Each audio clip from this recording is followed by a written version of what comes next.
YouTubers turned feature film directors Danny and Michael Philippou have come out with their new film. Using YouTube as a springboard for your directorial aspirations and career goals? Nothing more YouTuber than that. Except maybe this. Sponsorship! This video is brought to you by NordVPN. Nord's the virtual private network constantly striving to help make our traversing this digital hellscape known as the internet a little safer, a little more secure. Cause those scamming messages, they're getting crafty now, man. They don't even try to act like official companies anymore and do the name drop, cause that would be illegal. No, they just text you this vague message like, that $550 purchase that you made, it's gonna ship this week. If you did not make that purchase, click this really suspicious link below. Anyone clicks that link, pray you have Nord's threat protection, which scans for viruses and malware from websites you visit, files you download, blocks it if it looks suspicious. Nord protects you no matter what Wi-Fi you're on, securing your connection to those otherwise very unsecure, very public Wi-Fi connections in which anyone could be snooping. With Nord, you surf a safer internet. Even your internet service provider can't snoop. One account protects up to 10 devices, all backed by Nord's 30-day money-back guarantee. So click the link below, go to nordvpn.com/johns and get an exclusive NordVPN deal plus 4 extra months. All right, now the new film by the directors of Talk to Me, so let's talk about it.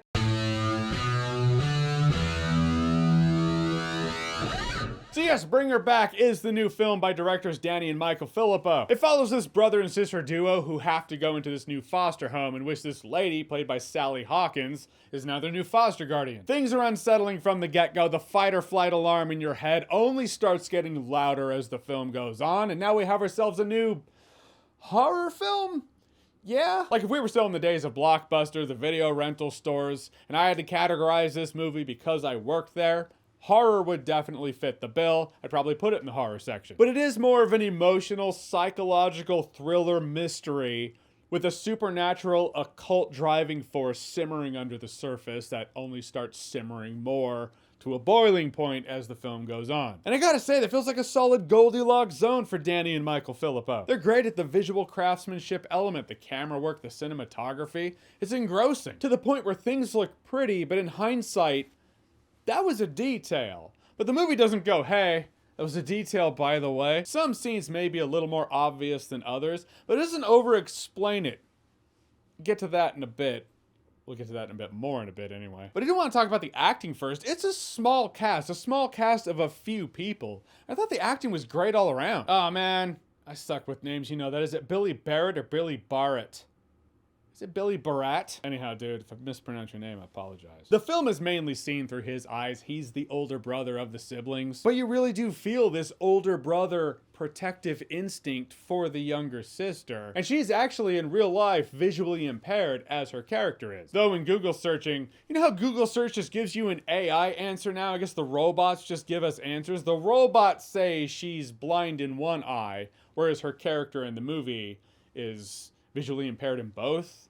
I don't know. Anyhow, that connection between the character and the actor, you do feel it. You know, it feels more real and more believable in that sense. And Sally Hawkins is creepy as fuck. I'm just saying, you know, from the moment you see her, something is off. You ever meet those people who are just too nice? And it's unsettling? Because you can feel the line between that nice and passive aggressive melting away in real time. On paper, everything with this lady seems fine.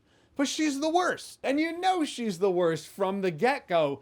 It feels like in another world, in another life, in another film, she'd be a good mom. But she's cracked, man. You're in a movie with that poster, so something's up, and you know it. And that unsettling maternal nature of the character does feed into the themes in the film. I really like that. But also the kid who played little Oliver, Jonah Wren Phillips. How are kids so good at this creepy thing? Because is this movie scary?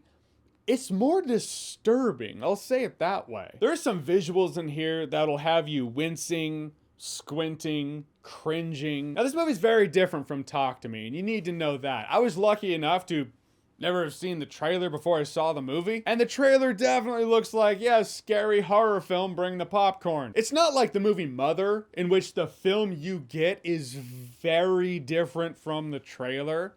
But still, like Talk to Me was about a porcelain hand they use as a party trick. That party trick element, it just makes it was dark, but it had a cool element to it, like a cool, fun horror movie element. This is not that. This is not that kind of time. Bring Her Back is a very somber, emotionally draining film about loss, grief, manipulation, gaslighting, also in here. The concept that this foster home situation is a hellish situation is a very real horror. The film is using a supernatural tone and undercurrent to tell the story, but again, the real horrors in the film come from not processing grief. The dangers of not moving on, that's a big one. And I'm glad it feels different from Talk to Me. I'm glad Danny and Michael Philippou aren't one-trick ponies where it's like, yeah, it's Talk to Me again. Now this does a completely different swing and I dig it. Talk to Me felt like a slow burn. Bring Her Back, I feel, is more of a slow burn, but it never felt slow, to be fair. There is some dumb decision making. One scene in particular, I'm like, he grabbed the knife by the blade. That's not smart. No, okay, it's okay. Just turn around and get something else out of the fridge. What? The gross moments came when it wasn't just blood. It's just, you know, gross. It's like 0.5 seconds long, but it involves a CPR scene with someone's bloody, vomitous mouth. I'm like, I didn't need to. I just didn't need to see it. What exactly is it did for the story? Right. Like, the gore stuff, actually, I feel does make sense in the world. That didn't. Because when you're dealing with the supernatural demons and such, yeah, you're dealing with things. Imagine the worst you've ever heard about when it comes to human beings. You're dealing with monsters that bask in that.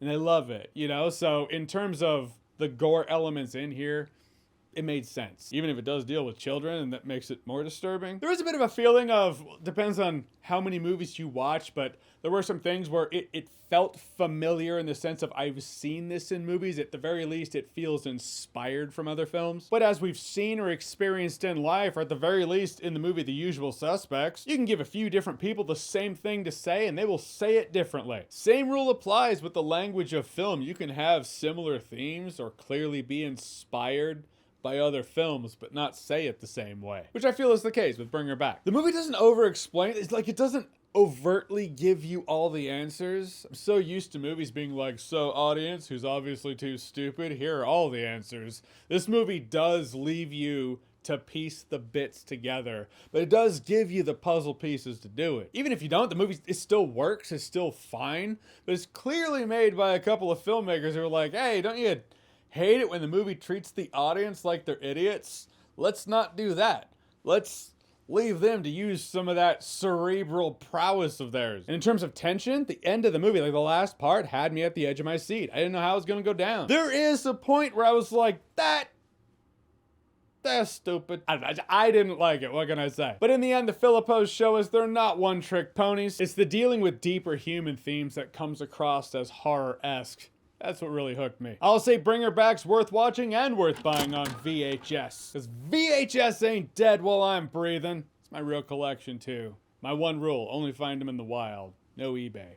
Well, not anymore. There were a few I did early on. All right, so Bring Her Back. Have you seen it? What did you think about it? Or what's your favorite horror film that is horror in a sense, but it's more a dark psychological thriller film that does pass itself off as horror? Whatever it is, whatever you think, comment below, let me know. And as always, if you like what you've seen here and you want to see more, click right here to see more.